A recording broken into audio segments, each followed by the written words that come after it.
Yo, what's going on, YouTube? Welcome back. My name is Breedingpool, if you don't know that already. I stream on Twitch regularly at twitch.tv/Breedingpool. We're here with another great deck tech. It's going to be blue-black rogues, but before we get into that, you know the deal.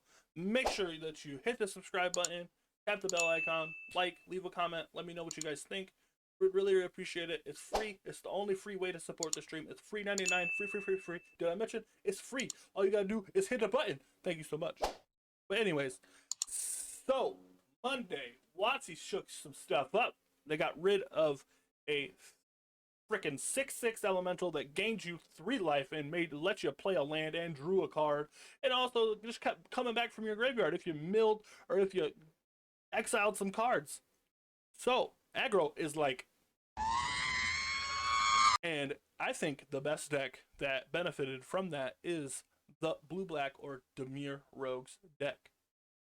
If you don't know the general strategy of the rogues, it was partial mill and then kill with, beefed up rogues. So Thieves Guild Enforcer, when it enters the battlefield or a rogue enters the battlefield, target opponent or each opponent mills 2 cards. Then you have Soaring Thought-Thief, Soaring Thought-Thief, that guy right there. We'll just call him STT. STT, as long as an opponent has 8 or more cards in their graveyard, rogues you control get +1/+0, so it's a pseudo lord. And then whenever 1 or more rogues you control attack, each opponent mills 2 cards. So with Uro in the format, you just gave them a free Uro, fueled their Uro to come back. It felt super bad. But now that doesn't exist. So when I first started to come up with this deck, I kind of maximized on all the rogues, and just it felt really bad. I didn't have the interaction I wanted, so I went ahead and added a lot of counter spells. When we already had John in the Loch, which is just good when you're already milling your opponent out. It does a lot of good things. It destroys stuff and it counters stuff. But I thought Lofty now would be good with STT and Nighthawk and Brazen Borrower. It ends up countering a spell for unless they pay 4 if you have a flyer. And then Anticognition, something new that we got from Zendikar. It counters a target creature or planeswalker spell unless this controller pays 2. But if an opponent has, hey, you guessed it, 8 or more cards in their graveyard, instead counter that spell and then scry 2. So not only are you getting a hard counter, but you're also scrying a couple cards. He's great. And then filling out the deck, more interaction. Brazen Borrower, it's been good since it came out. It bounces things. It's a rogue, hence why it's in the deck. And then Agadeem's Awakening helps with your land count, and also returns some stuff after a sweeper can be quite good. Zareth San, I think, is a big push for the deck. It allows you to snipe permanents out of your opponent's graveyard with its rogue jutsu effect. It's really awesome. It's a 4/4 with flash. It's really cool. It's fun. And then Into the Story rounds out the deck a little bit. It's a 7 mana instant that draws you 4 cards, but it also costs 3 less to cast if an opponent has 7 or more cards in the graveyard. So it gets cheaper with just your general game plan and helps you refuel against all the removal based decks. Land base, 8 islands, 5 swamps, 4 Clearwater Pathway or Merfolk Pathway, 2 Temple of Deceit. The biggest thing that I kind of want to shy away from is playing too many tap lands. I just felt like this kind of is pretty much an aggro deck. Needs to be an aggro tempo deck. It needs to be hitting its land drops, and they need to come into play untapped.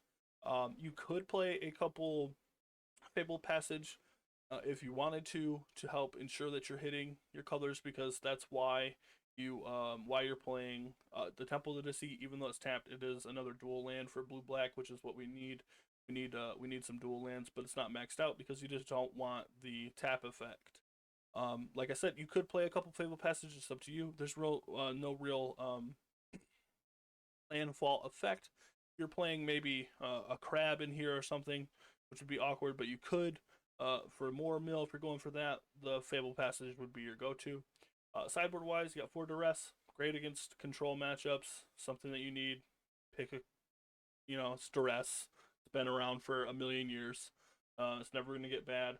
Thieving Skydiver might seem interesting to you, but I think Embercleave is a really strong card, and just having a card that has the ability to just steal it, granted for 8 mana, seems pretty good to me.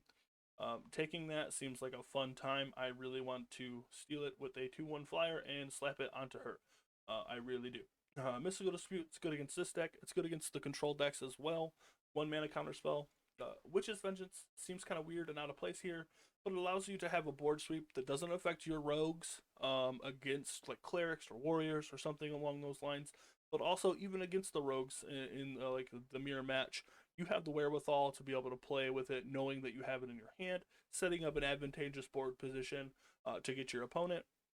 3 Rankle probably could be 2. We have enough things for the control matchup, but it's just another good rogue that helps with removal, smashes in, and it really helps against the control matchup. But again, if you guys really like the content, please make sure that you hit the like button, you subscribe, do all the things that you can do to support the channel up in here. I really would appreciate it. I noticed that most of the people that watch aren't necessarily subscribed, so please just do it. It's free. It's a good thing to do. And then if you guys don't know, if you don't know about it, I do stream on Twitch Monday through Friday at 10 a.m. until about 4 p.m. We play anywhere from Magic the Gathering, Rocket League, Apex Legends. We play a lot of stuff. I hope to see you guys there. Stay safe. Peace.